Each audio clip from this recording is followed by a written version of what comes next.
Hola con todos y bienvenidos a una nueva edición de Conversando con un matemático humanista. En esta ocasión vamos a hablar de un tema muy interesante a la vez que de actualidad, ¿no? Y es una continuación dentro del tema de inteligencia artificial que ya hemos conversado en un episodio anterior.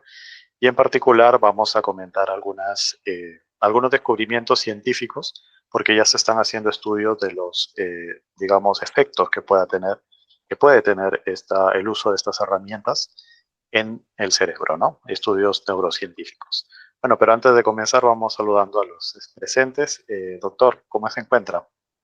Bien, bien, muchas gracias por estar en esta reunión, así que muchas gracias. Muy bien acompañado del ingeniero Aldo y de Carlos Padilla. Muchas gracias.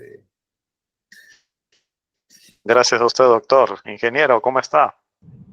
Buenas tardes, ¿cómo está Denis, Carlos? ¿Qué tal? Profesor Steven, ¿todo bien? ¿Todo chévere aquí? Interesante, como siempre, seguramente esta reunión que vamos a tener, tocar un tema y haciendo lo que nos gusta, ¿no? Lo que nos gusta y tratar de dar todo lo que podamos hacia nuestro público que nos escucha. Gracias por la invitación.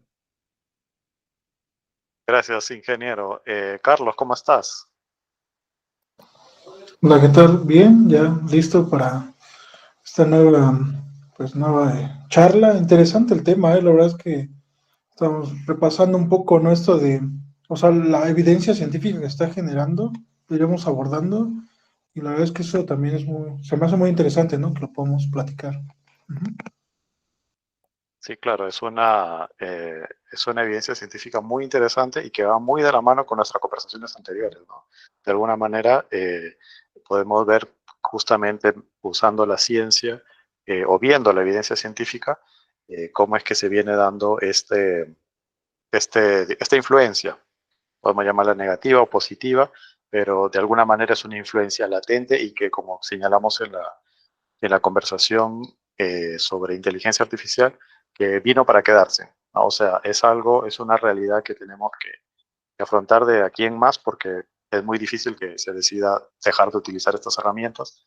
Y así como en su momento, digamos, lo que representó la revolución del Internet, la revolución de la computación, ya son, digamos, tecnología que vino para quedarse, y hay que ver qué tan preparados estamos para esa, digamos, esa nueva realidad, ¿no?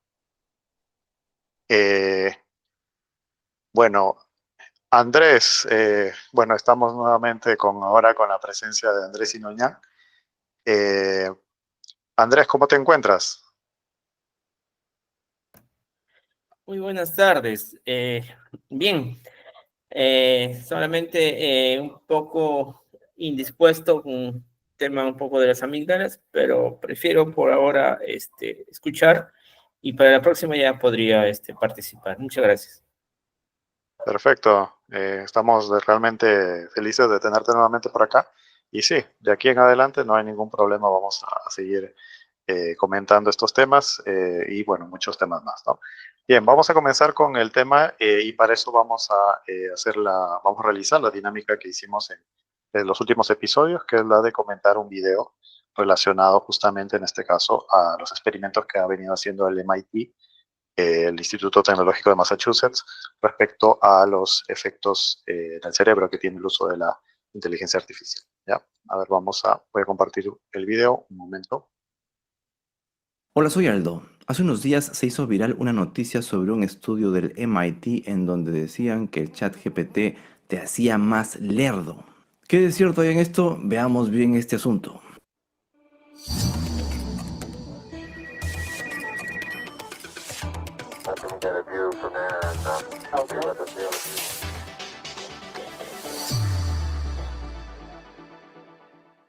Pues resulta que hace unos días un equipo del MIT publicó un estudio que se hizo viral. En él, los científicos mostraron un experimento con 54 personas de entre 18 y 39 años. Sí, así de pequeño fue el grupo de estudio. A todas estas personas las dividieron en 3 grupos para que escribieran ensayos estilo SAT, que son los típicos ensayos del examen de admisión universitario en los Estados Unidos. Un grupo del estudio usó solo su cabeza, otro grupo usó Google y el tercero usó ChatGPT. Mientras escribían, los científicos monitorearon la actividad cerebral de los participantes con cascos de electroencefalogramas con 32 sensores. El resultado fue que aquellos que usaron ChatGPT mostraron la menor actividad cerebral y fueron los que peor escribieron. Y no solo fue una vez. A lo largo del estudio, los del grupo de ChatGPT cada vez se esforzaban menos. Para el tercer ensayo, muchos simplemente copiaban y pegaban lo que les daba la inteligencia artificial. Era como si su cerebro dijera: hoy es mi día libre. Los investigadores no solo vieron menor actividad eléctrica en el cerebro, sino que también evaluaron los ensayos con profesores. Lo que encontraron los maestros fue algo que ya esperaban: frases repetitivas, cero creatividad y textos sin alma. O sea, el ChatGPT no solo les apagó el cerebro, sino también les robó el estilo personal. O así lo describieron. En cambio, el grupo que escribió sin ayuda mostró la mayor conectividad cerebral en ondas alfa, teta y delta, que están relacionadas con la memoria, la creatividad y el procesamiento de ideas complejas. También dijeron sentirse más satisfechos con lo que escribieron, porque claro, es más fácil sentirse orgulloso de algo que hiciste tú, no un bot, ¿sí o no? Eso es lo que estás pensando. ¿Pero qué hay acerca de los que usaron Google? ¿Acaso no estuvieron haciendo trampa? Pues buena pregunta. El grupo que usó Google también mostró alta actividad cerebral y expresó satisfacción con sus ensayos, pero según los investigadores, la diferencia es que al buscar información en Google, nuestro cerebro sigue exigiéndose a pensar, a seleccionar y a procesar. En cambio, cuando hablas con un chatbot que ya te arma todo, tú solo consumes, no analizas ni dudas, no recuerdas. Y aquí viene la parte más interesante del estudio. Después de todo eso, los científicos les pidieron a todos los participantes que reescribieran uno de sus ensayos anteriores, pero con una vuelta de tuerca. O sea, un cambio en las reglas del experimento que obliga a los participantes a enfrentar la tarea desde otra perspectiva.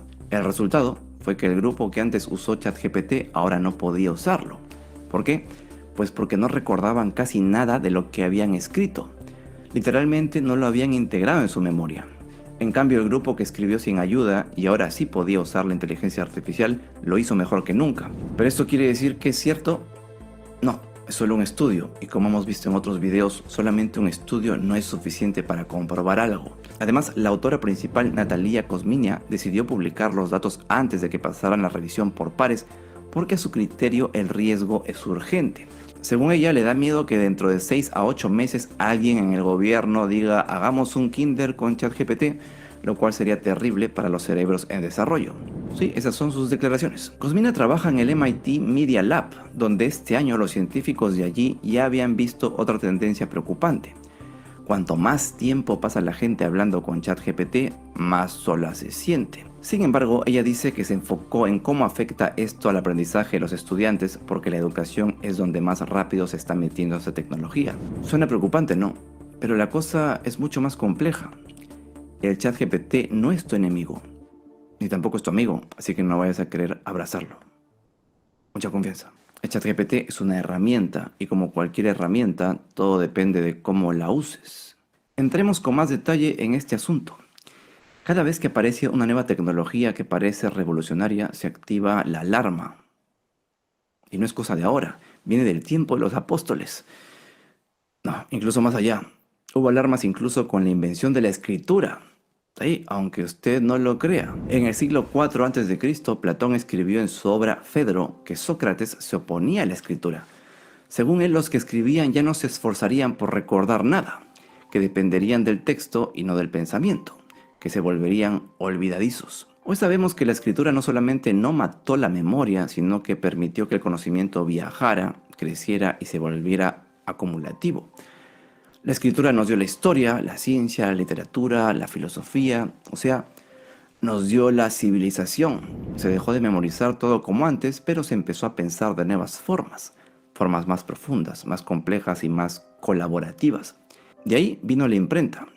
Cuando pensamos en tecnologías que cambiaron el rumbo de la humanidad, la imprenta también ocupa un lugar central. Antes de su invención por Johannes Gutenberg a mediados del siglo XV, los libros eran copiados a mano por monjes y escribas, uno por uno. Ese proceso podía tardar meses, incluso años, y hacía que los libros fueran objetos raros y muy caros, y al alcance de muy pocos. El saber estaba confinado a los monasterios, a las universidades y a las cortes. Si el conocimiento era poder, ese poder estaba muy concentrado. La imprenta rompió con todo eso. De pronto reproducir un libro dejó de ser un arte artesanal y se volvió una operación mecánica irrepetible. En poco tiempo comenzaron a circular miles de copias de textos que antes estaban restringidos a una élite. Las ideas viajaban más lejos, más rápido y con mayor impacto. Pero lo que parecía ser una gran invención no fue celebrada por todos, por supuesto. En muchos sectores, especialmente entre autoridades religiosas, académicas y políticas, surgió una preocupación profunda. ¿Qué pasaría si cualquiera pudiera leer? ¿Y si las ideas circulaban sin control? ¿Y si las personas sin preparación accedían a conocimientos peligrosos o mal interpretados? Así que no se trataba solamente de un elitismo intelectual. Había un temor genuino y en parte justificado a perder el monopolio sobre la verdad, a que el conocimiento se volviera caótico, desordenado. Uno de los críticos más citados en este contexto fue el humanista suizo Konrad Gessner, que en el siglo XVI advirtió sobre los riesgos del exceso de libros. Así mismito, lo veía como una amenaza para la mente y se refería al asunto como una avalancha de información que podía desorientar, saturar o incluso dañar la capacidad de discernimiento. La preocupación no era solamente porque hubiera mucho para leer, sino que el lector promedio no tuviera las herramientas para separar lo valioso de lo trivial o lo cierto de lo falso. Y no era una preocupación menor, por supuesto. Y es que la imprenta no solo facilitó la difusión de textos clásicos o científicos o educativos, también multiplicó los panfletos políticos, las críticas a la iglesia, las traducciones no autorizadas de la Biblia. O sea, fue en muchos sentidos una tecnología subversiva para la época. Permitió que ideas contrarias al pensamiento dominante llegaran a manos de quienes antes nunca habrían tenido acceso a ellas. La Reforma Protestante es un buen ejemplo. Las 95 tesis de Lutero se imprimieron y se distribuyeron masivamente en cuestión de semanas. Algo que sin imprenta habría quedado en el olvido o sido reprimido fácilmente. Así que, como se imaginarán, en ese sentido los temores de las autoridades no eran infundados. El orden intelectual y religioso del mundo occidental estaba siendo amenazado y estaba cambiando. Pero lo que pasó después fue muy revelador. Lejos de colapsar bajo la sobrecarga de información, la sociedad europea empezó a adaptarse. Surgieron nuevos modelos de enseñanza. La alfabetización se volvió una prioridad en muchas regiones. Aparecieron los índices de libros recomendados, las bibliotecas públicas, los manuales de lectura. ¿Se imaginan estar presente en esos momentos? Lo irónico es que muchas de las cosas que se temían sí ocurrieron, pero el efecto neto fue ampliamente positivo. La explosión de ideas impulsó el renacimiento, la ciencia moderna, la expansión de la filosofía, pero más importante, impulsó la democratización del saber. Por eso cuando se habla de miedo al exceso de información como una amenaza para el pensamiento, conviene recordar un poco la historia. La imprenta no trajo claridad inmediata, por supuesto, trajo mucho ruido, trajo mucho conflicto y también confusión, pero lo importante es que obligó a desarrollar criterios y nuevos métodos. La cultura escrita que hoy damos por sentada, la posibilidad de investigar, de contrastar fuentes, de armar argumentos, se construyó como respuesta a ese nuevo paisaje informativo. No nos hizo menos sabios, nos hizo más responsables del conocimiento, nos obligó a asumir un rol más activo frente a lo que leemos. No vino a simplificar la verdad, sino a complejizarla. Y en esa complejidad nació un tipo de lector, uno que era más autónomo, uno que era más exigente y más crítico. Ese es el verdadero legado de la imprenta. No solo multiplicó los libros, multiplicó las formas de pensar y no destruyó la verdad, la amplificó y también amplificó la necesidad de la alfabetización crítica. ¿Qué es eso, dirás? Pues eso es algo que no solamente se refiere a saber leer y escribir, sino algo mucho más importante. Entender realmente lo que estás leyendo, cuestionarlo y no tragar de todo tal como viene. Es esa habilidad que hemos desarrollado para analizar un texto con la cabeza, para identificar la intención de quien lo escribió o de preguntarnos por qué se dijo eso y no otra cosa. ¿O para qué? Hoy más que nunca estamos rodeados de información por todos lados. Las redes sociales. Bueno, vamos a hacer una pequeña pausa aquí para ir comentando lo que se va diciendo a lo largo del video, ¿no? En esta primera parte del video hemos visto, bueno, en primer lugar, el experimento que se realizó. Como ya señalé previamente, es un experimento que se llevó a cabo en el Instituto Tecnológico de Massachusetts. Básicamente es un experimento que tenía tres grupos, ¿no? Tres grupos que fueron evaluados. Uno de ellos, bueno, prácticamente los tres tenían que escribir un ensayo. Uno de ellos lo hacían sin usar Google ni usar inteligencia artificial. El segundo grupo sí se les permitía usar Google y el tercer grupo todas las herramientas, ¿no? Y se fueron viendo algunas diferencias, digamos, en la actividad cerebral de cada uno de estos grupos, ¿no? Bueno, primero de todo, doctor, quería, bueno, primero preguntarle, ¿no? Sobre qué tan relevante es este hallazgo o esta, digamos, nueva forma o nueva vertiente de estudios que irán saliendo respecto a la actividad cerebral ante el uso de la inteligencia artificial. A ver, sí, interesante el experimento que se ha realizado, pero está dentro de la línea que nosotros ya hemos comentado en distintas oportunidades, ¿no? El hecho de que el cerebro humano, que es el responsable del aprendizaje, es un músculo que si uno no lo utiliza, no lo usa, no lo ejercita, se va atrofiando. Entonces, ese contexto así general se ahora ha ido fundamentando a través de estos experimentos en donde nosotros sabemos que la actividad intelectual activa ciertas neuronas en el cerebro. Entonces, cuando la máquina, ¿no?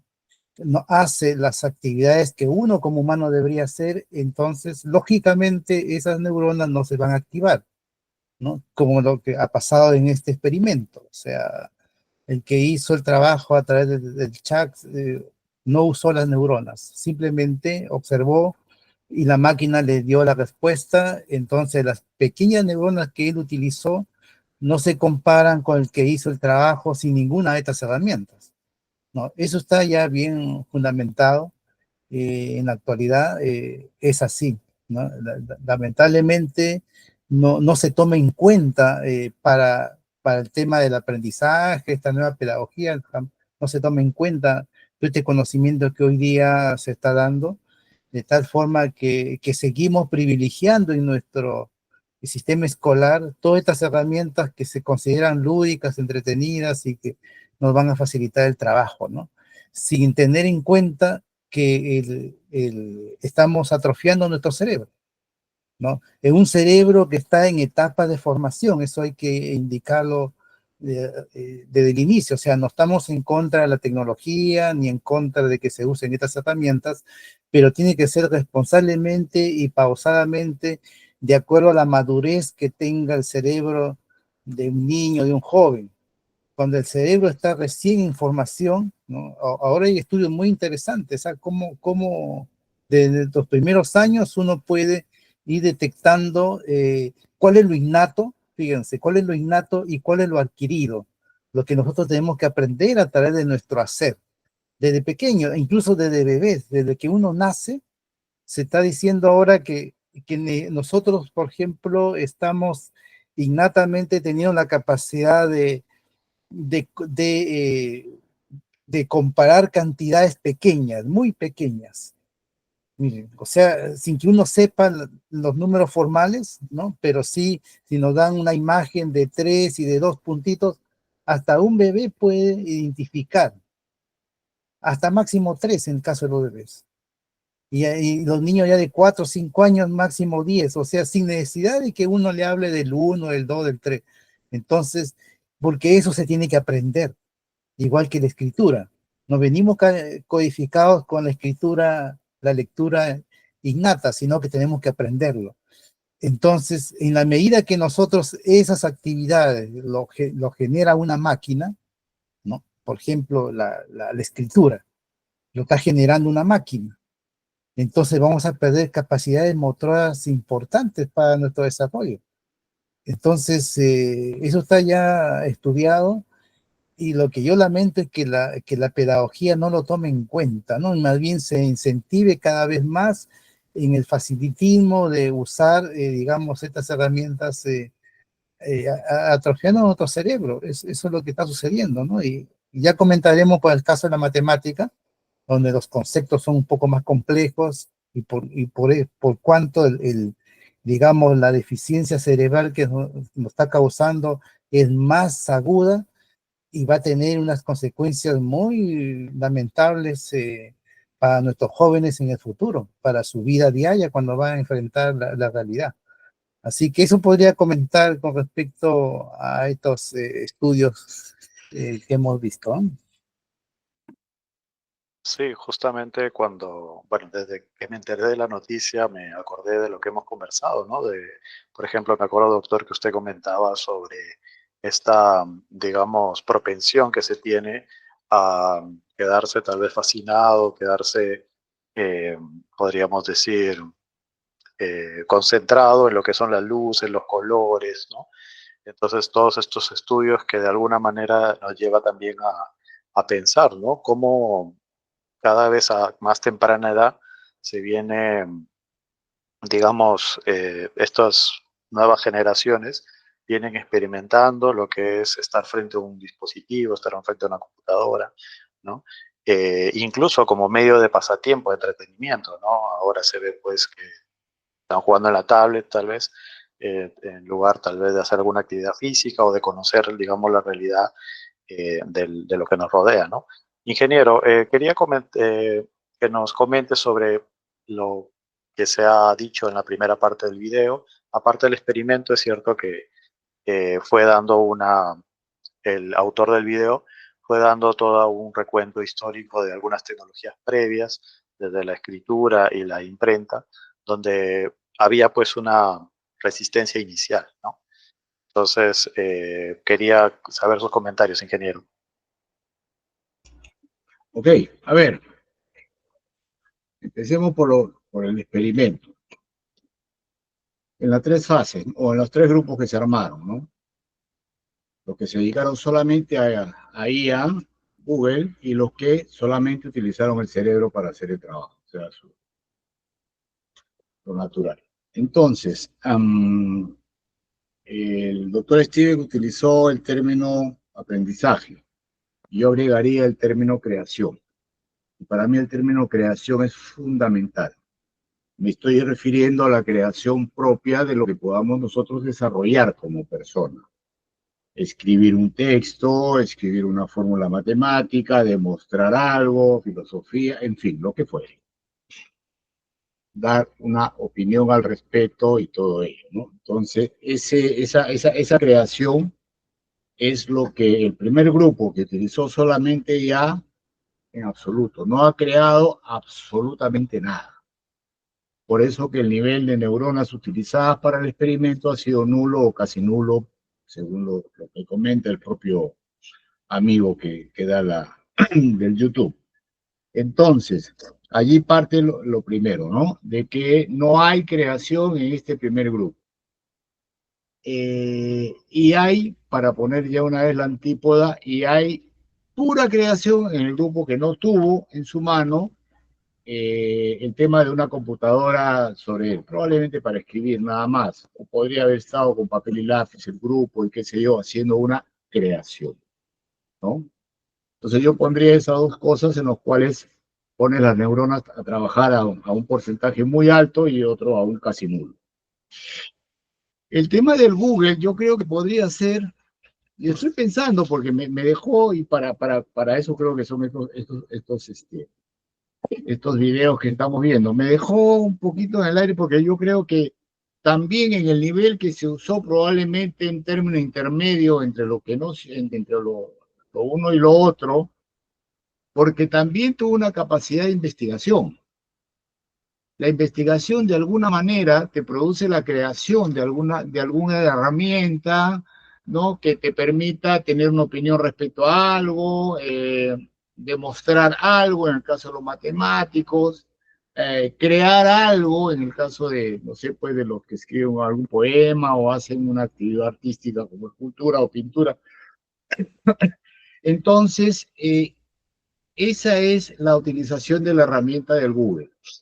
Y allí donde yo quiero darle un poquito al tema de que también en qué momento podemos decir qué tan mala es el uso de la inteligencia artificial o qué tan positiva puede ser el uso de la inteligencia artificial.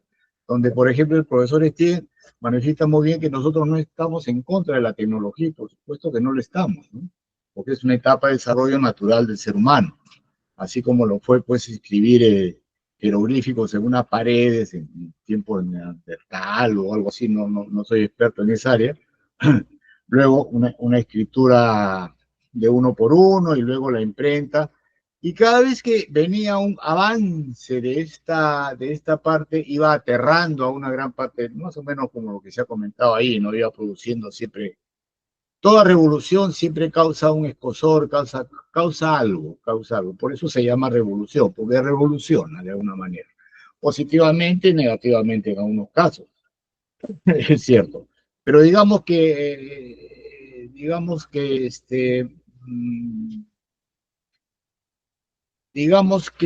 ¿cómo podríamos nosotros aprovechar de la mejor manera la inteligencia artificial? Y yo creo que eso ya corresponde de que los educadores deben estar en una etapa intermedia por edad, digamos, que puedan entender cómo proyectar o cómo hacer que la juventud, los chiquitines comiencen a utilizar la internet y que no vean que no se entreguen a IA, porque eso es lo que están haciendo con los chiquitos en este momento, entregándolos a la inteligencia artificial, entregándolos para que la inteligencia artificial haga las cosas por ellos. O sea, esa es una entrega a la inteligencia artificial y sin embargo, los que ya pueden tener determinada experiencia en 40, 50 años, por poner edades ficticias de pronto, ya se dan cuenta que lo que estamos haciendo es utilizarlo como una herramienta, utilizar a la IA como una herramienta de la cual nosotros somos los dueños, nosotros somos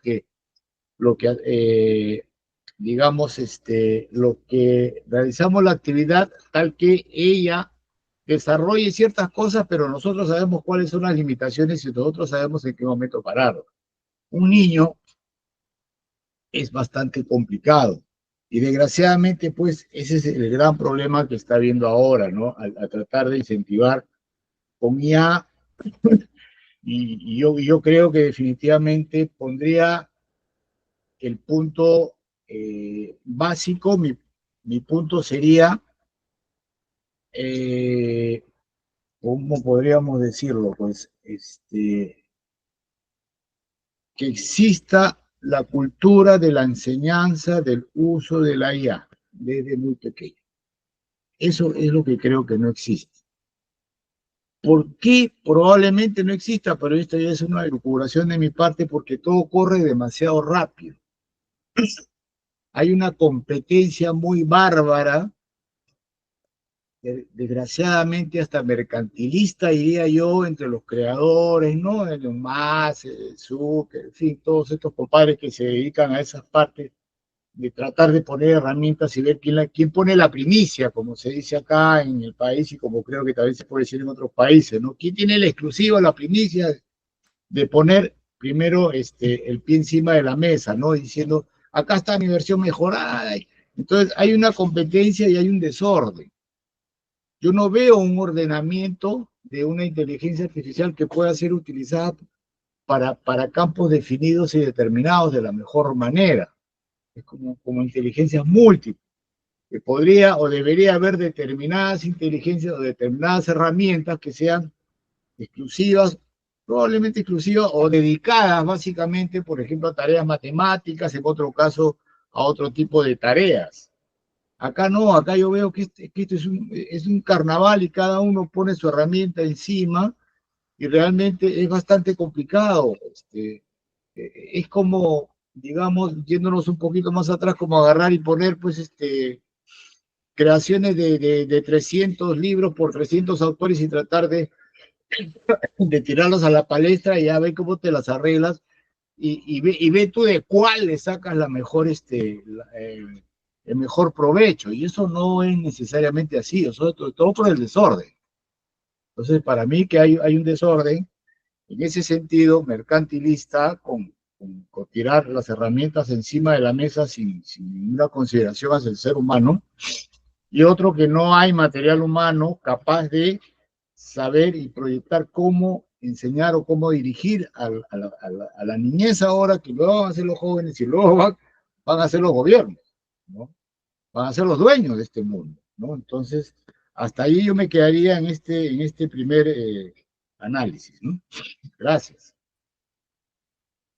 Qué importante es lo que comentó sobre el proceso de creación, ¿no? O sea, los que utilizaron la inteligencia en este experimento no crearon, básicamente, les dieron unas instrucciones y la inteligencia les generó la inteligencia artificial les generó el ensayo, ¿no? Entonces, claramente, pues en el proceso de creación influyen distintas capacidades, ¿no?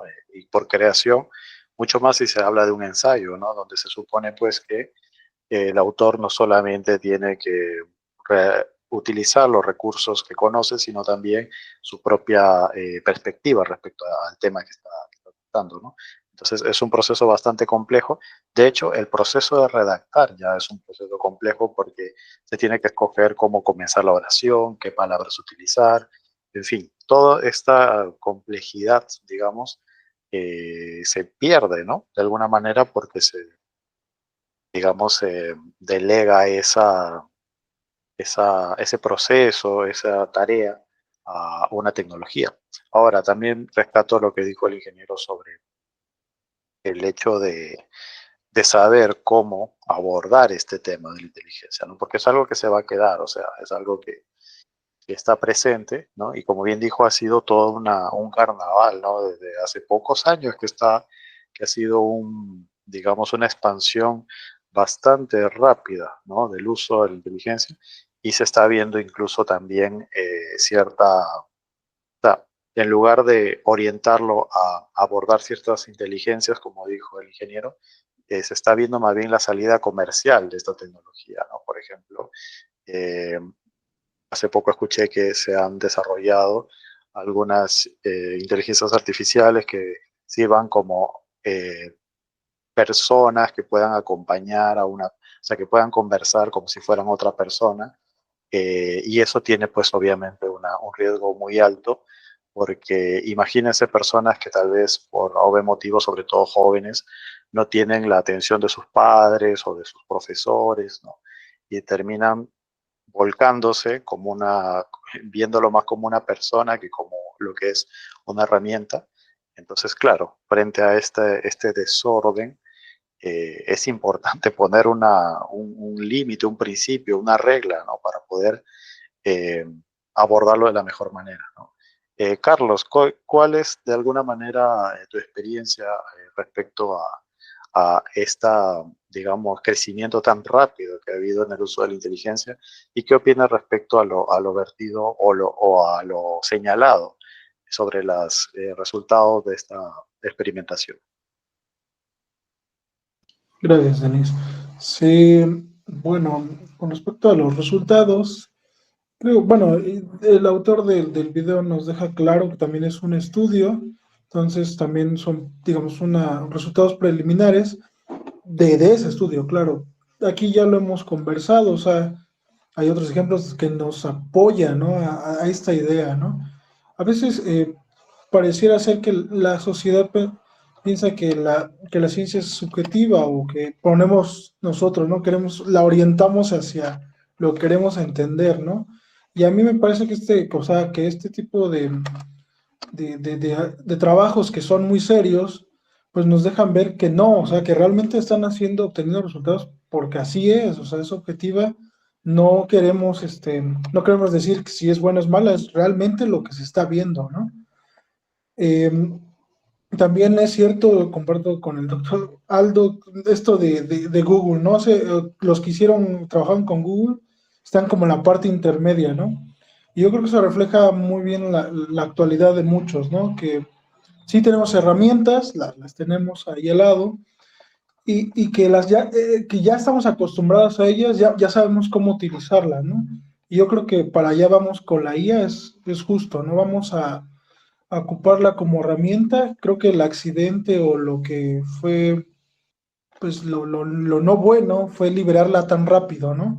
Y hacerla llegar a todos, ¿no? Porque creo que fue lo malo, ¿no? Que no se pudo legislar, no se pudo decir, hasta aquí vamos a frenar hasta un cierto acceso a, no sé, a los niños, a los adolescentes, una IA más liberada, no sé, para investigación, etcétera, ¿no?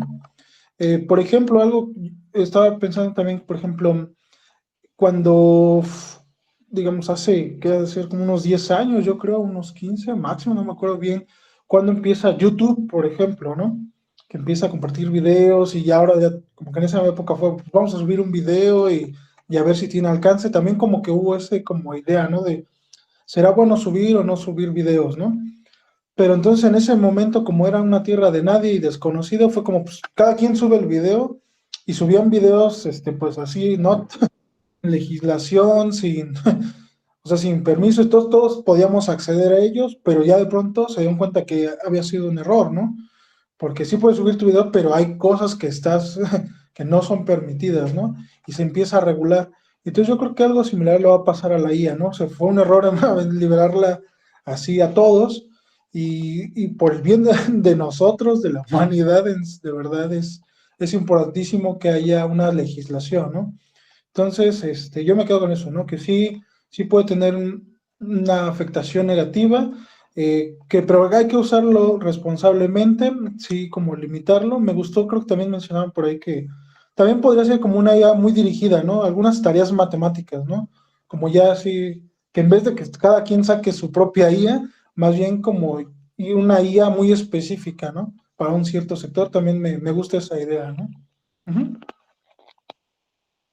Claro, es como de alguna manera ponerle un poco de freno, pero en el buen sentido, ¿no? Para que no se vaya para cualquier lado, ¿no? Doctor, ¿qué quería aportar sobre esto? Sí, yo quería hacer un par de, digamos, de comentarios con lo que se ha dicho. A ver, primero con el tema de Google, ¿no? Y también de el tema del YouTube. Si bien es cierto que Google ayuda para encontrar la información, ¿no? Lo que antes nosotros lo hacíamos en una biblioteca, ¿ya? Y tenemos la ventaja de que lo encontramos y digamos, quizás es la biblioteca más grande del mundo, el Google, y por lo tanto nuestra capacidad de encontrar información se ha multiplicado con respecto a hacerlo en una biblioteca física. Pero el otro lado, el otro lado es de que no nos ayuda a analizar la información y mucho menos a redactar la información. O sea, lo que generalmente se hace con el Google es buscar la información, copiar y pegar. Eso es lo que se hace generalmente en los trabajos de los escolares. Estamos refiriéndonos a los chicos de primaria y de media, ¿no? Eso es lo que se hace. Muchas veces ni siquiera se lee, simplemente se copia y se pega lo que así a primera vista se considera que es más interesante, qué sé yo, pero nunca se analiza, nunca se ve la fuente, la información verídica, nada de eso, nada. O sea, y ahora después redactar la información, bueno, para eso ya Google no me va a ayudar, pero me voy al chat GPT y ahí sí me va a ayudar a redactar una. Entonces, la capacidad de análisis, la capacidad de trabajar en tema de decisión, lo que aparece en nuestra corteza prefrontal, que es la que nos orienta hacia las decisiones, no estamos ejercitando para nada. Yo creo que ahí igual sucede con YouTube. YouTube tiene la ventaja de que tiene imágenes y tiene video, y eso ya lo hemos hablado acá, que eso es lo que como seres humanos nos llama la atención desde que nacemos. El movimiento, el color, el sonido. Eso nos da YouTube, ¿no? Pero igual, en el fondo tampoco sabemos si la información es verídica, no analizamos, simplemente nos simplifica.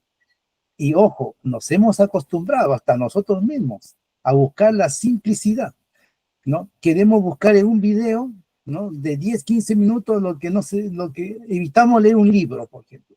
Ya nosotros mismos, ¿no? Que estamos en la vida intelectual y todo, caemos en eso y lo preocupante es los niños, los jóvenes que están cayendo a muy temprana edad, las conexiones neuronales que no están utilizando. Probablemente ellos están generando otras conexiones, pero no van a generar para este tipo de cosas que son necesarias. Ese es el tema del chat de Google, ¿no? Después se dijo sobre el tema de la creatividad, que es fabuloso el tema de la creatividad, pero miren el proceso para llegar al proceso creativo, ¿no? Nosotros necesitamos primero tener estímulos neuronales para poder reconocer la información, ¿no? Para poder tener primero el reconocimiento y apropiarnos del conocimiento es un proceso cerebral. La creación es un proceso posterior ya, ¿no? Se tiene que generar conexiones neuronales que los científicos hasta este momento no saben cómo se genera, cómo aparece la idea a una persona y no a otra, por ejemplo, ¿no? La creatividad es una cosa muy compleja que todavía está en estudio, pero yo voy a la parte previa, a la parte necesaria para la creatividad es tener el conocimiento, ¿no? Y de esta manera como no estamos haciéndolo, informándonos solamente, sin analizar, sin sacar conclusiones, sin un método cerebral, así que no vamos a poder desarrollar muy poco. Todo el trabajo nos está haciendo esta máquina, la inteligencia artificial, nos está atrofiando el cerebro. Bueno, insisto en eso, o sea, los niños ya le están dando todo el poder a las máquinas a tal punto, miren que ya se ha visto noticias de que muchos jóvenes confunden a la máquina como un ser humano, ¿no es cierto? Establecen amistad, conversación en una máquina que no es humana. Entonces uno dice, a ver, ¿cómo puede una persona salirse de la realidad, ¿no? Y pensar que está conversando, le está pidiendo consejo a una máquina por ignorancia, porque él no se ha puesto a pensar, fíjense, cómo la máquina puede hablar con uno, cómo la máquina puede aconsejar, cómo la máquina puede hacer un resumen, por ejemplo, cómo la máquina puede hacer un paper, así lo puede hacer. Usted le dice, lo saca con su nombre, ¿cómo lo puede hacer? Entonces, ¿hay alguna lógica para eso? ¿O es magia? No, hay una lógica en todo esto. O sea, toda la información que está en la red. Imagínense, si yo quiero hablar sobre, no sé, pues, lo de Donald Trump, por ejemplo, ¿no? Y el conflicto con Venezuela, entonces yo lo coloco y me va a aparecer toda la información que tenga conexión con esos nombres. Y puede armar una lógica con esos nombres. Y puede armar una noticia con esos nombres. Y eso es solamente un programa de computación muy veloz. Y puede darme la información con los nombres que estén cercanos. O sea, hacen un estudio de probabilidad para poder ver dónde está la incidencia más cercana con esos términos y me genera una información. ¿Esa información es verídica? No es verídica. Pero la persona se lo cree, ¿no? Se lo cree. Estoy deprimido, necesito una ayuda, voy al chat GPT y él hace lo mismo, ¿no? Uno le conversa, le pone los síntomas y el chat empieza a buscar. La máquina no piensa, no razona, simplemente busca palabras. Y al buscar palabras que se asemejan a información que él tiene, va a aparecer cosas conectadas. Y ahí va a aparecer, obviamente, algún tratamiento psicológico para una persona que está así. Pero la máquina no tiene conciencia de lo que está escribiendo. No es humana. O sea, eso tiene que entender el joven, el niño, todos nosotros tenemos que entender eso, ¿no? No es una magia, no es que él sea más inteligente que nosotros, no. Ni siquiera tiene conciencia de nada, o sea, es sumamente primitiva. Él lo que hace es ejecutar un programa computacional con la velocidad que, bueno, la máquina tiene, eso es lo que nos gana, la velocidad de procesamiento, pero está programado y después establece, digamos, la información y ahí está, pero eso totalmente falso, ¿no? Se pueden generar hasta papers de investigación, en matemática se ha visto, ¿no? Papers incluso que los pueden hasta publicar, porque con la matemática es un lenguaje tan técnico, sofisticado, que muchas veces no se entiende y se publica. Y claro, igual, la misma situación, uno quiere trabajar, no sé, en espacios topológicos, convexos, te lo coloca nomás y ya, aparece toda la información que está conectada y todo lo que aparece con más cercanía a esos términos, de ahí nace la narrativa. La narrativa que usted lo lee no tiene un sentido, pero en la presentación así pareciera que fuera real. pareciera que fuera real. Entonces, así hay mucha información que se da a las personas y generan una idea de que es un ser humano, una persona que está conversando, interactuando, sea con uno, y eso no es real y cierto. O sea, eso hay que enseñar a los jóvenes, hay que decirle, si no, es una máquina, y hacer que la máquina haga nuestro trabajo, sobre todo en esas etapas, ¿no? Entonces estamos atrofiando nuestro cerebro en distintos ámbitos, y eso no lo digo yo, lo está diciendo ahora la ciencia con todas las pruebas que hoy día hay, ¿no? Se está determinando ya cómo nuestro cerebro está retrocediendo. Por lo menos 10 años atrás está retrocediendo. Y va a seguir retrocediendo y seguimos incentivando a temprana edad este tipo de tecnología. A temprana edad. Todo tiene su momento y su espacio, ¿no? Pero a temprana edad es lo que me preocupa. Ya desde el uso de las calculadoras me ha preocupado bastante. El uso de la calculadora, imagínense, está haciendo concreto algo que es abstracto, o sea, está mecanizando en algo que tiene un razonamiento para hacer. O sea, el chico no sabe ni qué es el 1 ni el 2, así, no tiene idea del número concreto. ¿Por qué? Porque la máquina le hace el trabajo, ¿no? La máquina le hace la operatoria. ¿Dan cuenta? Entonces, de esa cosa tan elemental, ya las neuronas no están activándose ya. Hoy día con la inteligencia artificial, pues eso se ha expandido a cosas más complejas. La misma situación digamos, de lo que es el calculador, ahora para cosas más complejas. La misma situación. Hoy día todo el mundo recurre a eso. Y todo el mundo, usted pone IA, congreso, lo conectan hasta con la comida, todo. Se puede hacer con inteligencia artificial, o sea, vende. ¿Por qué vende? Porque nuestro cerebro le interesa lo fácil. ¿Por qué? Lo seguro. Un tema de sobrevivencia, a nosotros nos interesa la seguridad. Entonces, entonces eso nos da a nosotros una forma de hacer las cosas de manera fácil. Y eso privilegiamos nosotros, lamentablemente. No privilegiamos, ¿por qué? Porque tenemos un sesgo cognitivo, lo que hablamos la vez pasada, este sesgo de la recompensa inmediata. Nosotros somos seres humanos, nuestro cerebro le interesa la recompensa inmediata. Ojalá mañana cambie esto que yo quiero, ojalá mañana, y si me dicen que con la inteligencia artificial puedo hacer esta cosa más rápida, inmediatamente me enchufo ahí, porque este es un sesgo cognitivo. Nuestro cerebro no piensa en sacrificarse, esforzarse para lograr el objetivo.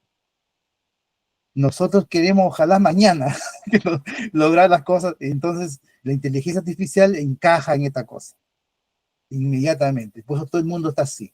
Me preocupa, no sé qué pasará de aquí a 10 años con la humanidad, con la educación. Me preocupa si sigue esto así. Eso quería comentarle. Gracias, doctor. Sí, es muy interesante, ¿no? Pensar cómo serán las generaciones si es que no se pone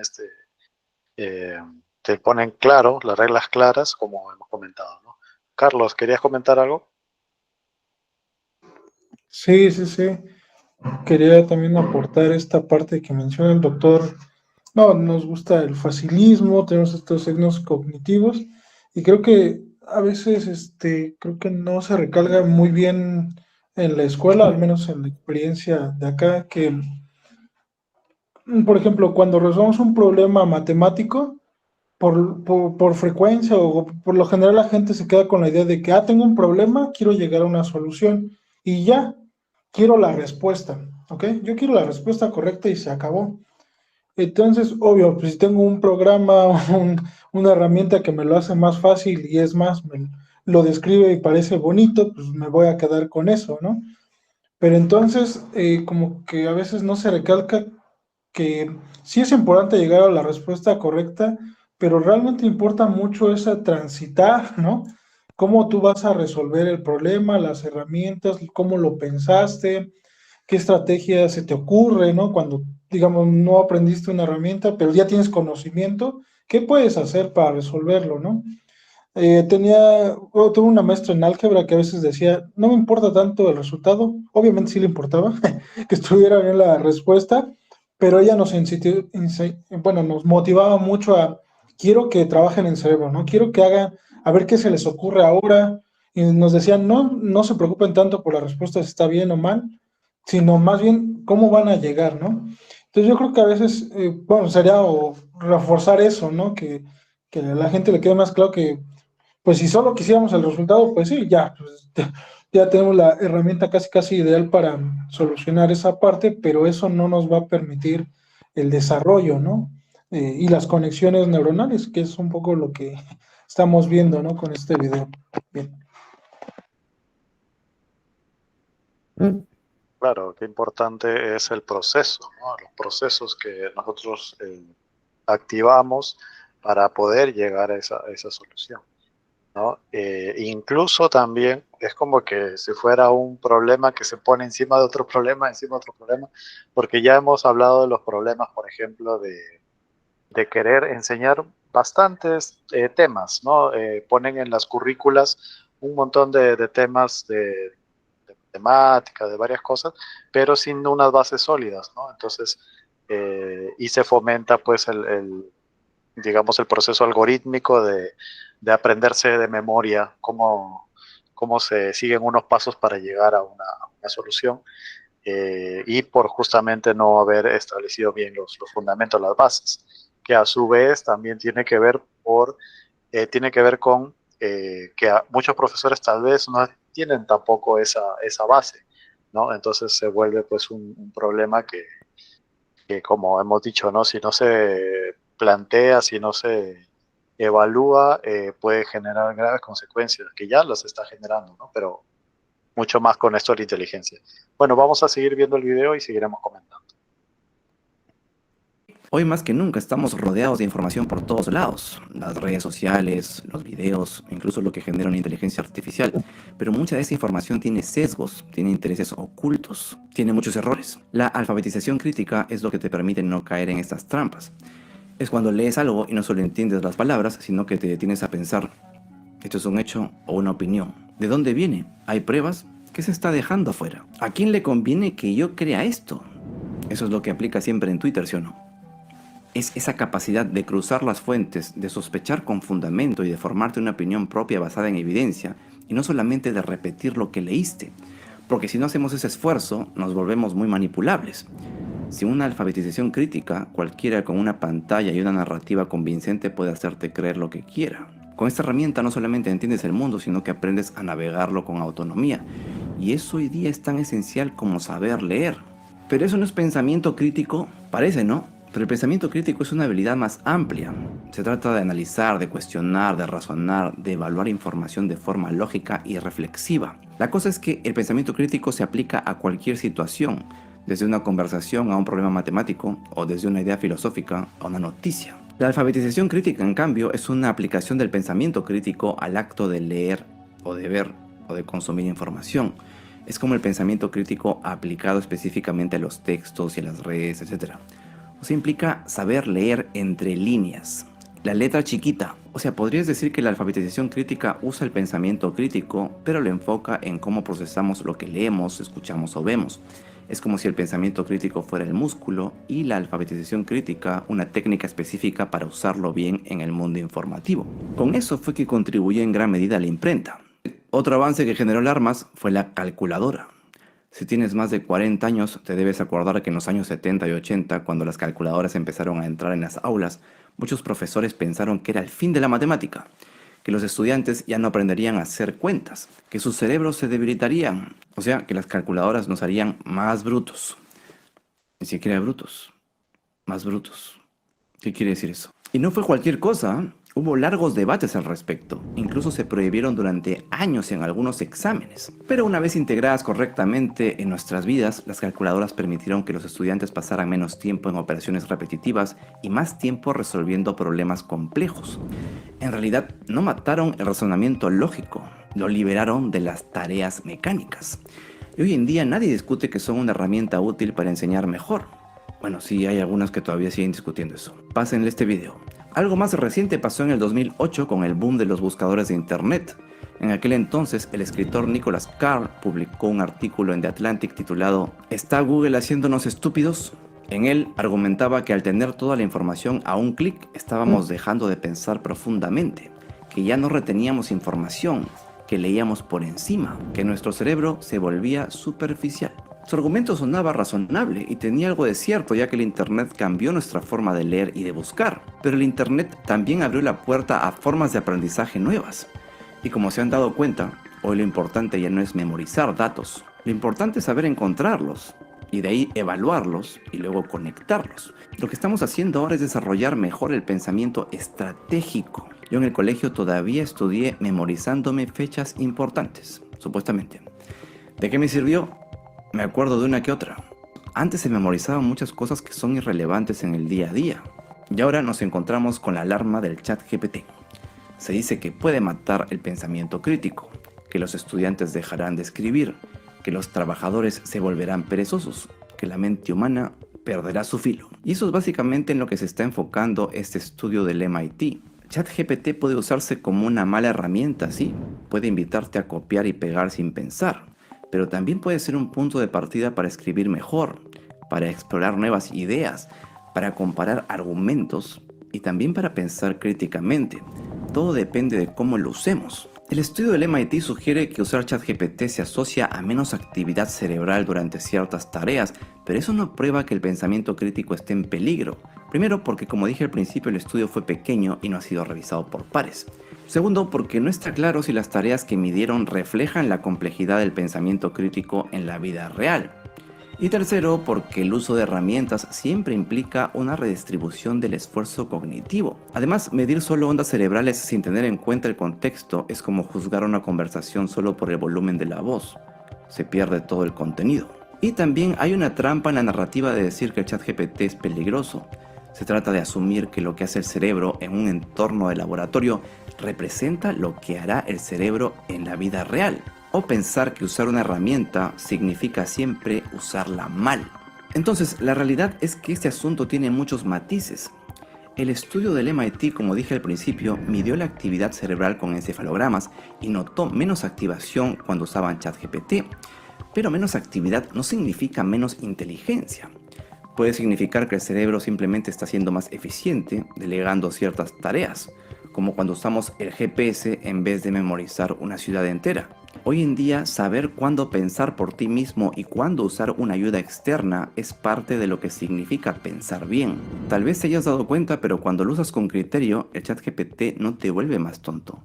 Al contrario, puede ser el punto de partida para pensar mejor. Como dije hace un rato, te puede ofrecer otras ideas y perspectivas, no para que las aceptes sin cuestionar, sino para que las confrontes, para que puedas compararlas y las refines. Por ejemplo, si eres un estudiante y estás utilizando ChatGPT para generar un esquema de trabajo, a partir de ahí vas a consultar las fuentes, vas a revisar los datos y vas a analizar las contradicciones. El resultado final que vas a obtener podría ser más rico porque hubo todo un proceso de hipótesis, de cuestionamientos y de verificación. Y ese es el corazón del pensamiento crítico. Y no solamente se aplica a ChatGPT. Hoy en día usamos diversos tipos de tecnologías de manera cotidiana, ya sea para recordar, para organizarnos o para despertarnos.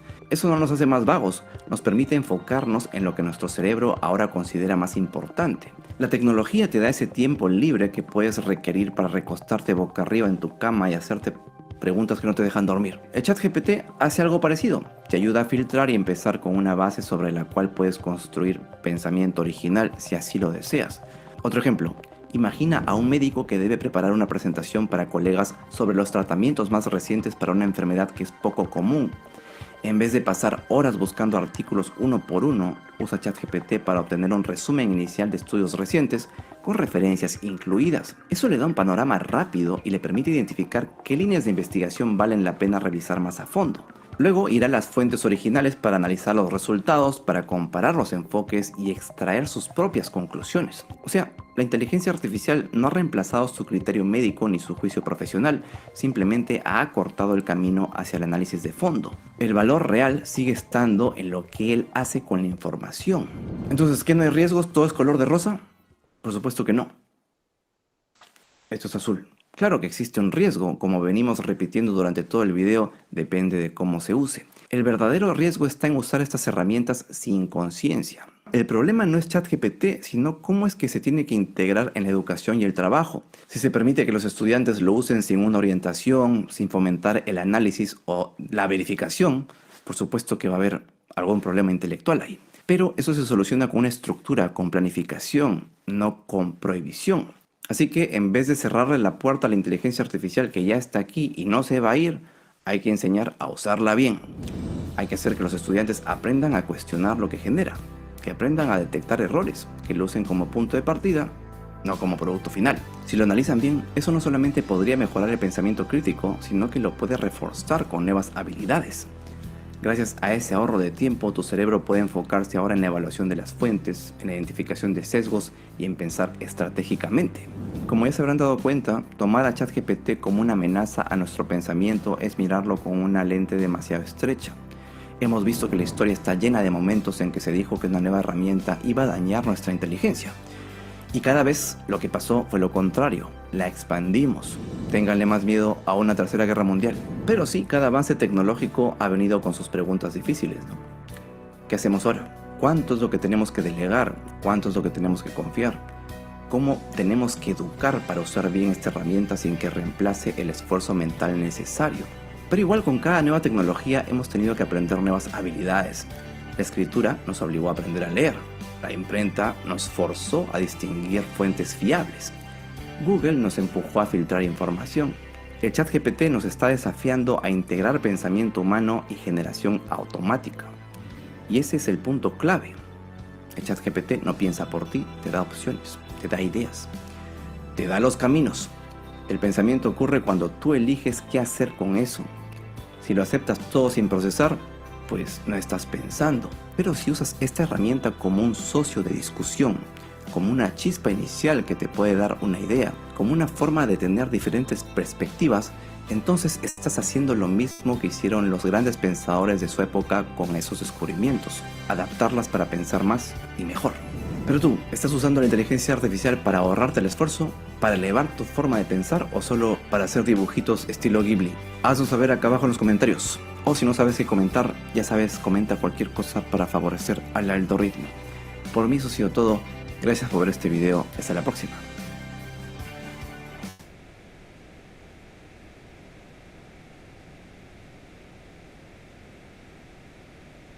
Muy bien.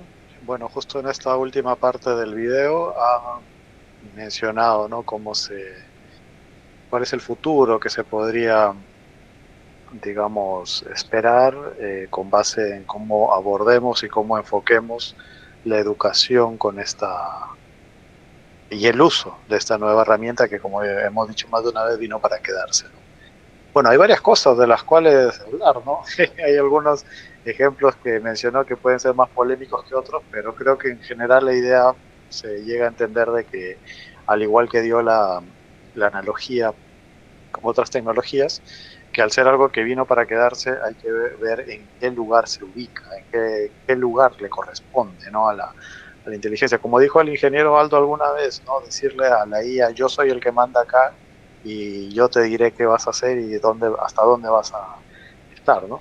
Entonces, eso, ¿no? Y es muy importante también enseñar, partiendo de lo que dijo el doctor, a detectar los errores, ¿no? O sea, ver el punto débil que tiene desde su propia naturaleza de no ser, pues, obviamente una persona, sino ser, pues, una serie de modelos matemáticos que, bueno, como también dijo el doctor, que ahora no es como la calculadora que solamente hace operaciones matemáticas, sino que ahora completa oraciones, es un modelo de lenguaje, ¿no? Hay muchas cosas de que hablar de esta última parte. Doctor, ¿qué le parece esta última reflexión final sobre el lugar que ocupa o que ocuparía la inteligencia bien empleada en la humanidad? Sí, mira, debo decir de que en esta oportunidad hay varias cosas que se dijo ahí que yo no lo comparto. Y voy a decir por qué. Parte de un razonamiento que es muy común, ¿eh? De analizar la situación en las perspectivas de la persona que ya pasó por una educación tradicional. O sea, la persona que, por ejemplo, supo hacer integrales, derivadas en su época de joven, hoy día dice, ya no es necesario enseñarle las integrales porque la máquina lo hace, estamos en el siglo XXI, que sea. Entonces, él está diciendo lo mismo. Está hablando de que la inteligencia artificial nos puede ayudar y facilitar él dijo, como un pensamiento estratégico. Miren la gran palabra que utilizó, y habló de varias etapas de ese pensamiento estratégico, y entre ellos dijo la comparación, que es lo que anoté por acá, comparar. Y me quedé con esa palabra para hacer entender de que comparar no es una cosa automática del ser humano. No es inherente al ser humano que uno adquiera cosas, ¿no? Y que inmediatamente vayamos a la máquina y que la máquina ya nosotros lo analicemos, hagamos la... No, hay que ver qué es lo que a nosotros no es innato y qué es lo que tenemos que aprender. Y le voy a dar un ejemplo pequeño. Habló incluso hasta de la memoria por ahí, también desdeñando que la memorización, la mecanización, qué sé yo. Miren la importancia de eso que hoy día se menosprecia. Y le voy a dar un ejemplo de los pequeños nomás, los niños. ¿No? Lo dije hace un instante, pero lo voy a repetir como para que se quede claro, digamos, la idea, ¿no? La numerabilidad. Se ha comprobado que la numerabilidad para, digamos, pequeñas cuentas, venimos innato, tan innato, pero muy limitadamente. Se ha mostrado que hasta 3 nosotros podemos desde bebés incluso distinguir 1, 2, 3, el resto simplemente aproxima. Cuando va creciendo el niño, podrá decir acá hay más objetos que acá, pero con un número limitado de objetos. Dependiendo de su edad, de 3, después de 5, después de 10, y de ahí para adelante, nosotros nos estancamos. Nosotros vamos a necesitar la educación formal para poder comparar cantidades más grandes. Entonces no es innato, necesitamos una educación matemática para podernos formar ahí. La parte espacial de los números, decir que un número es mayor que otro, ¿qué hacemos nosotros? Bueno, lo mandamos a la recta. Sucede que la recta, para poderlo ubicar, necesitamos tener 7 años hacia adelante, más o menos, para tener la madurez de poder imaginar, ¿no? Pero necesitamos educación. Una persona que no tiene educación, ¿no? Y eso se ha comprobado cuántas veces en las tribus indígenas que no han tenido ningún tipo de educación, y lo único que saben contar es 1, 2, 3 y muchos, hasta 3, nada más. El ser humano no puede más sin educación, sin preparación. Entonces, ya ir al hecho de comparar cantidades, miren, ¿no? Decir cuál es mayor, 20 o 25. Imagínense, ya usted le pone así, lo pone a una persona normal, le pone, digamos, no sé, pues 20 números, y acá le pone 30 o 25, basta que uno lo ponga en hilera para que se dé cuenta inmediatamente dónde está el mayor y el menor, pero y si lo pone así todo revuelto, le cuesta, se puede equivocar.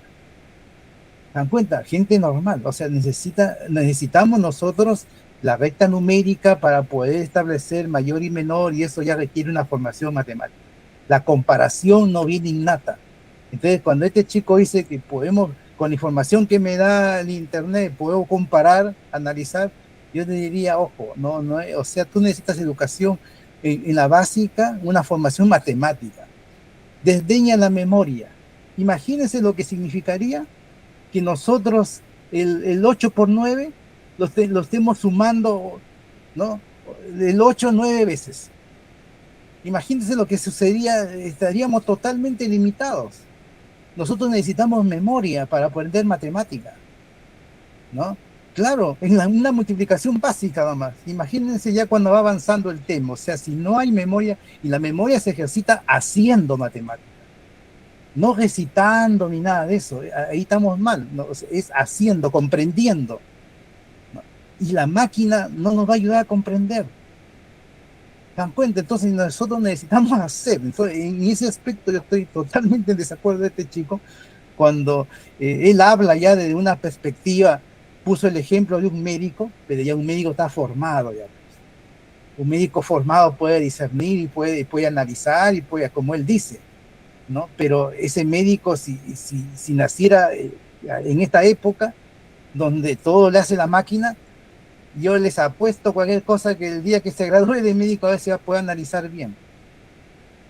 No, ya lo estamos viendo en los médicos jóvenes, estamos viendo que todo lo ven en internet, todo lo ven, no son capaces de analizarlo. ¿Por qué? Porque ya lo hemos comentado acá, ¿no? Se está tecnificando las carreras y por lo tanto ya ahora no necesitamos tener vocación, nada para una carrera. Te va con su plata y todo y hay que sacarlo la carrera que quiera. Se puede hacer porque se ha tecnificado todo. Sí, entonces, pero eso es dañino, pues, dañino. O sea, yo creo que ahí este chico no, yo creo que no estoy de acuerdo. O sea, el hacer, el aprender desde muy pequeño. Y hay cosas innatas y que son muy pocas. Solamente esto que les digo, la numerabilidad, ¿no? Que digamos, se instala y a partir de esa pequeña ventaja que tenemos, a partir de ahí ya podemos aprender el resto de la matemática. Pero el resto de la matemática, como es un hacer que hay que aprenderlo, hay que ejercitarlo, comprenderlo y ejercitarlo. Ahí se activan las neuronas para que luego, después, este chico ya pueda comparar, analizar y todo lo demás, el pensamiento ya más elevado, ¿no? Luego la creatividad y todo eso, pero primero hay que dar la base. Y si no damos esa conexión neuronal, que no lo digo yo, eso está en la neurociencia hoy día. O sea, a este chico le faltó leer neurociencia un poco para que entienda de que esas conexiones básicas de comparar, analizar, eso de ahí se da desde muy, muy niño, ¿no? Y la matemática justamente ayuda para eso. Ayuda para eso. O sea, sin matemática nosotros no entenderíamos el mundo. Lo hemos estructurado así. Desde ese punto de vista de la ciencia, la matemática se inventa. Lo inventamos, no está en la naturaleza ni está, no, lo inventamos desde lo que es el número. El bebé, el niño cuando nace, mira objetos así y puede comparar menor y menor, mayor y menor, pero limitadamente. Es lo máximo que se ha probado que lo tenemos innato. Después los colores, cosas así, pero después el resto, o sea, imagínense, el primer acto abstracto que hace el niño cuando, por ejemplo, va contando, ¿no? Va contando y él empieza a contar con los dedos. Al contar con los dedos ya está haciendo una identificación ya real de algo. Y ya está diciendo que lo que cuenta acá puede ser 5 manzanas, 5 peras, lo que sea. Entonces, primer acto, eso se aprende en la escuela. Eso no viene innato, igual que la lectura. Tampoco nosotros nacemos para, digamos, tener lectura, para hablar un idioma. Eso también lo adquirimos a través de nuestra socialización y a través de nuestra formación diaria. Tenemos que tener educación. Y la matemática juega un rol y nos está enseñando así. Nos está enseñando de tal manera que después todo suena bonito, que el Internet te va a dar para analizar, para comparar, para buscar información y todo eso está bien, pero te va a discapacitar. Te va a discapacitar, sobre todo el chat GPT, o sea, ese de ahí, o sea, ya te, entre comillas, analiza, entre comillas, tiene el resultado. Entonces, ya hemos visto que al no ser un cerebro humano, entonces esas comparaciones y estos resultados que dan pueden estar totalmente erradas, y la persona que no tiene formación se lo va a creer. Como estoy observando, se ve a diario esto, ¿no? Cómo se le está dando a la máquina una importancia, ¿no? Y no se lo ve como algo, como ellos dicen, una herramienta, ¿no? También se habló, ¿verdad?, del pensamiento crítico. El pensamiento crítico es una etapa en donde uno tiene que tener una formación sólida en conocimiento para poder hacer un pensamiento crítico. No es una cosa que la máquina, uno decida de lo que la máquina da y vamos a criticar lo que la máquina me da. O sea, eso de ahí es reducir el pensamiento crítico a algo que es básico, pues algo que es elemental, pero después es una etapa que quisiéramos llegar, pero una etapa que ojalá sea cuando la persona esté formada y informada, ojalá científicamente. ojalá, o sea, a partir de ahí podemos empezar a hablar de un pensamiento crítico, pero si no está ni formada, ¿no? Si todo lo hace la máquina, si la calculadora dice que no es necesario memorizar, ¿cómo que no? O sea, unas operaciones básicas, imagínense. ¿Y por qué se perdió la numeración romana? Porque era pues terrible multiplicar números grandes con números romanos. O sea, se necesitó simplificar, memorizar, buscar otras simbologías, se necesitó. La memoria se necesita. ¿Y cómo se ejercita, cómo se adquiere? En la práctica. Ahí se adquiere la memoria, ahí. No, de otra manera, eso queda. Pero lamentablemente no lo entienden así, pues, ¿no?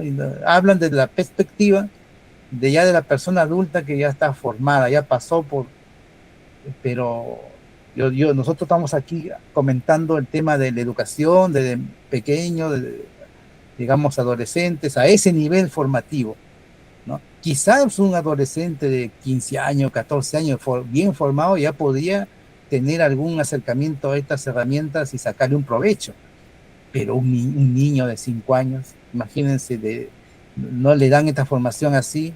Por eso que dijo ahí, las cuentas, ya no necesitamos hacer cuentas, necesitamos resolver problemas, dijo. Las cuentas ya no son necesarias porque lo hace el calculador. O sea, qué ignorancia tan grande. ¿Por qué?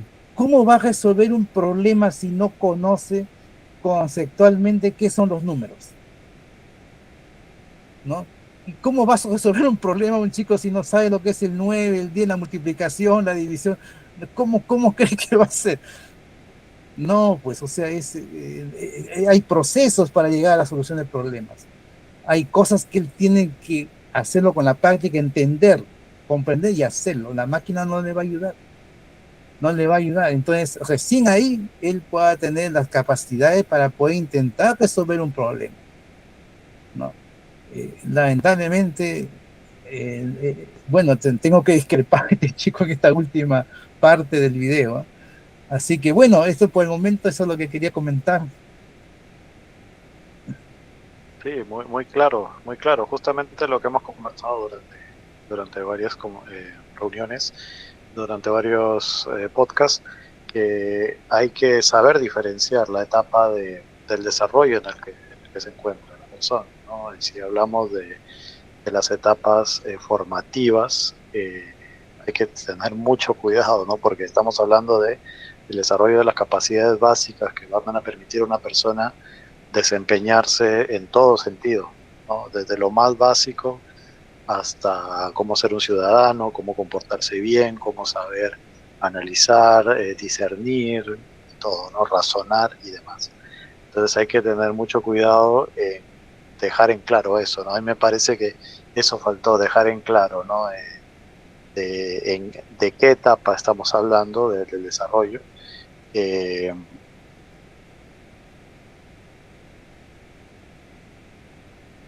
Y también mencionó algo que yo también lo he escuchado en varias ocasiones, que es el tema, ¿para qué me va a servir aprenderme esas fechas históricas? ¿No? Que, bueno, particularmente yo creo que sí nos va a servir, porque si no tenemos una noción histórica de cuándo sucedieron ciertas cosas, ¿no? Para tener digamos, un concepto de la temporalidad, de la historia, de la, digamos, cómo ciertos hechos se relacionaron entre sí porque fueron contemporáneos y para muchas cosas más. Es muy importante aprenderse y, claro, usando la memoria, algunas fechas, algunos años importantes. Bueno, ingeniero, ¿cuáles serían sus comentarios finales respecto a esta última parte del video? Sí, muy corto realmente, ¿no? Porque realmente yo creo que ya el profesor Steele lo ha hecho absolutamente todo. Me dejó sin agenda. En realidad sí. No, a ver, son un par de detalles nomás adicionales, ¿no? Cuando el jovencito habla de la calculadora, pues, y qué sé yo, en la época del 70 nos aterraba el uso de la calculadora y que ahora sí se puede utilizar. Pero yo creo que como se está enseñando a los chicos en este momento con relación al uso de una máquina de calcular números, una calculadora,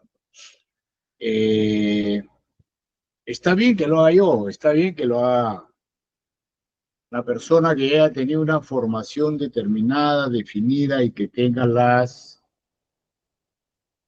claras, las propiedades que se utilizan, que llevan toda una aritmética y qué sé yo, para los cálculos elementales, ¿no? No hablemos de integral, pues, hablemos de cálculos elementales.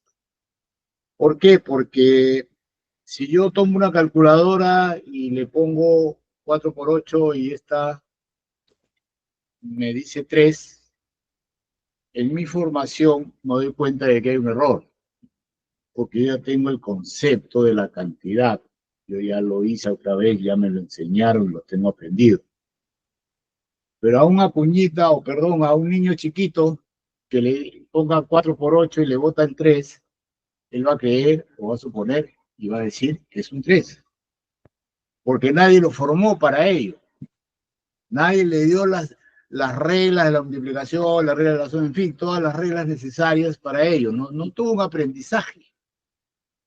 Entonces, allí viene el gran problema. Yo creo que ese ejemplo así de pequeño destroza completamente el hecho del uso de no enseñar las reglas mínimas que permiten el uso adecuado de un sistema de cálculo mecánico o electrónico, quieran llamarlo, de una computadora, de una calculadora. Y el otro lugar, el pensamiento crítico, pues son 2 puntitos nada más que quisiera tocar, ¿no? Cuando dijo el profesor Steven con relación al pensamiento crítico, y ahí yo creo que cae pues en un error abismal, pues el joven de la serie, ¿no? Entonces, porque yo creo que el pensamiento crítico tiene mucho que ver con la experiencia personal. Muchísimo que ver con una experiencia personal, definitivamente. Haber leído y poner también lo que dice Denis, ¿no? Con relación, por ejemplo, a la historia, ¿no? Que para qué, que la memoria, que no, que para qué me voy a acordar. No te tienes que acordar de una fecha histórica o una fecha cualquiera o una fecha determinada por la propia fecha en sí, por el numerito que representa, sino qué es lo que representa ese momento. ¿Qué experiencia podemos tomar de ese momento? Puede ser de haber campeonado en el fútbol, de haber tenido una cuestión política de por medio, un golpe de Estado, en fin, de haberse inventado la pólvora, de haberse realizado el descubrimiento de los rayos X, en fin, tantas cosas, y para eso está. O sea, eso es lo que nos da experiencia y que al final creo que nos permite un pensamiento crítico. Un pensamiento crítico, está basado en una experiencia, si no, pues, o sea, podemos decir pues que un bebé va a poder tener un pensamiento crítico, no puede ser, pues, porque no tiene una experiencia de las cosas, para un efecto comparativo, positivo, negativo, porque de eso se trata un pensamiento crítico, precisamente criticar, no criticar por la buena, por la mala, como queramos, poder estar equivocado o no, pero tener la posibilidad de una opinión determinada sobre un suceso determinado, que puede ser científico, histórico, lo que fuere, ¿no? Y eso no te lo puede dar, no te lo puede dar, pues, inteligencia artificial, porque inteligencia artificial no puede tener un pensamiento crítico porque no tiene una experiencia palpable. La experiencia palpable puede ser dolorosa, puede ser alegre, puede ser reflexiva, tiene un montón de cosas que solamente lo da algo que tenemos acá, sentimientos, y acá cerebro para pensar, y combinar esas 2 cosas para ser un ser humano. Desgraciadamente ella jamás va a poder tener lo que nosotros tenemos acá a la izquierda, y me refiero al corazón, maestro, no a otra cosa, ¿no? Entonces, no va a poder tener ese sentimiento que permita elaborar una idea concreta, tomar una reflexión de ello, tomar una experiencia de ello y formarse un pensamiento crítico alrededor de ello. Así de simple, ¿no? Entonces, totalmente de acuerdo con lo que ha manifestado el profesor Steven y de hecho lo hemos venido conversando y no es una cosa que se nos ha ocurrido ahorita, ¿no? Sino que ya la tenemos. Yo por lo menos la tengo muy reflejada, o sea, soy muy consciente de ello, ¿no? Para resumir, para mí, la IA la podemos usar con criterio quienes ya tenemos una formación respecto a algo. Hay que tener mucho cuidado con lo que se está haciendo ahora con nenes. Desgraciadamente sí, no sé en qué puede acabar, como creo que alguno de ustedes ha dicho. Hay pánico en eso, no sabemos qué podemos tener dentro de 10 años.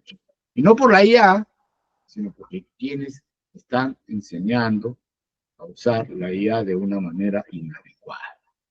¿No? Hasta ahí yo cerraría mi resumen, mi querido Denis.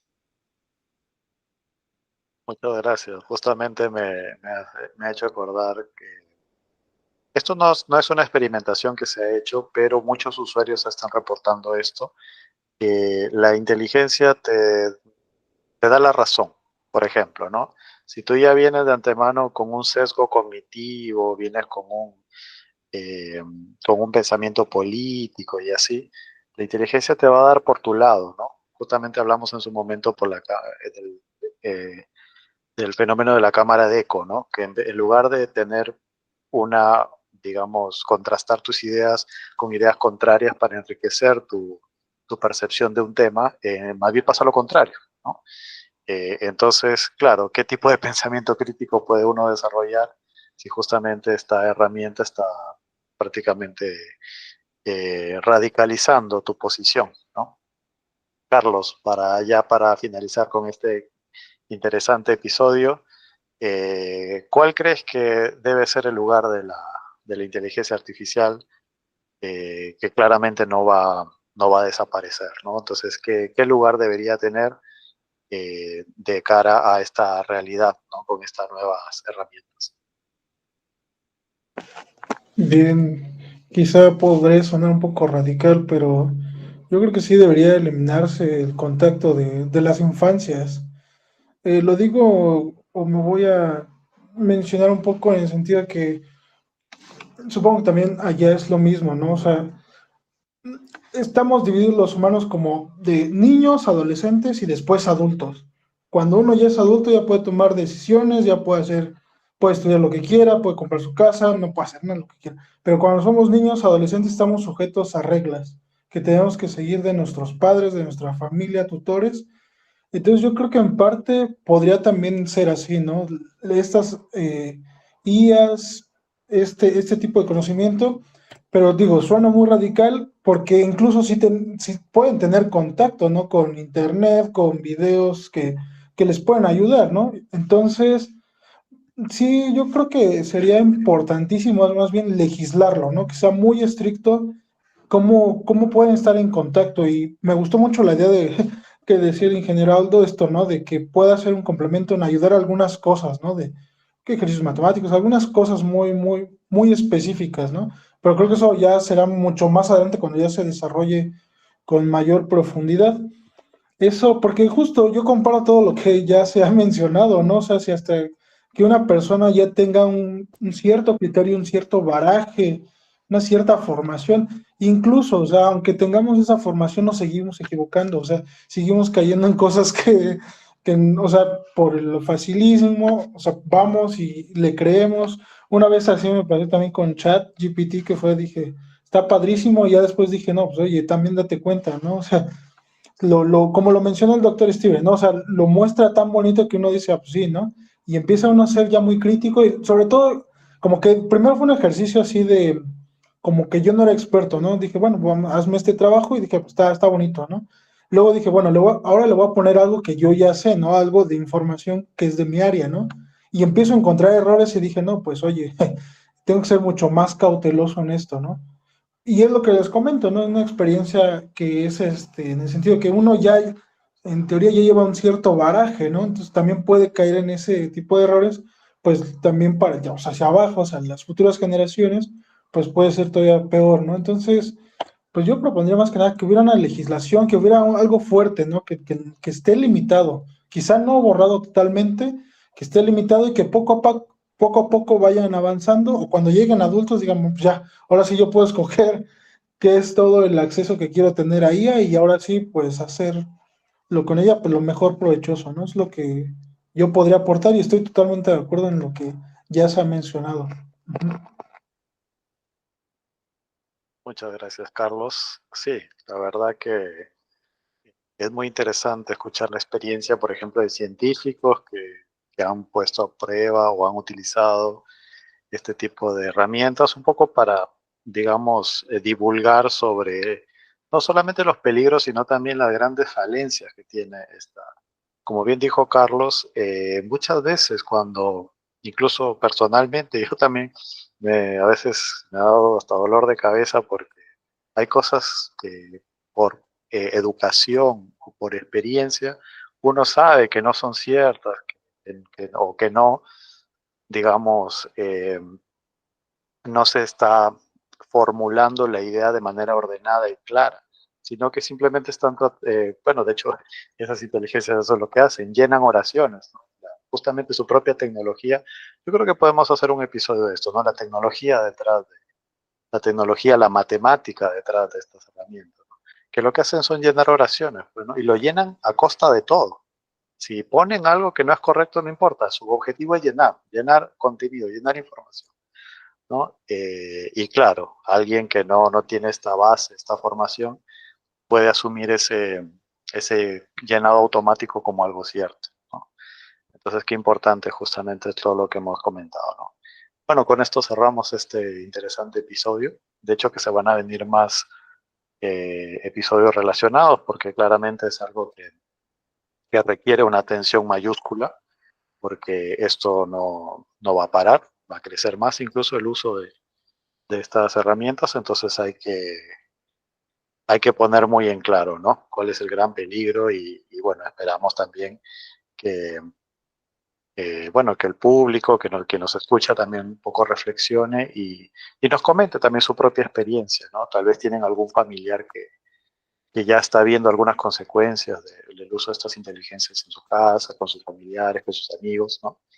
Y bueno, apóyenos poniendo me gusta, suscribiéndose, poniendo algún comentario. Somos una comunidad abierta. Si desean, pueden participar de estas conversaciones. Solamente pónganse en contacto con nosotros. También pueden sugerirnos algún tema interesante que les parezca o que les gustaría que tratemos. Y nada, espero que la pasen muy bien. Hasta luego.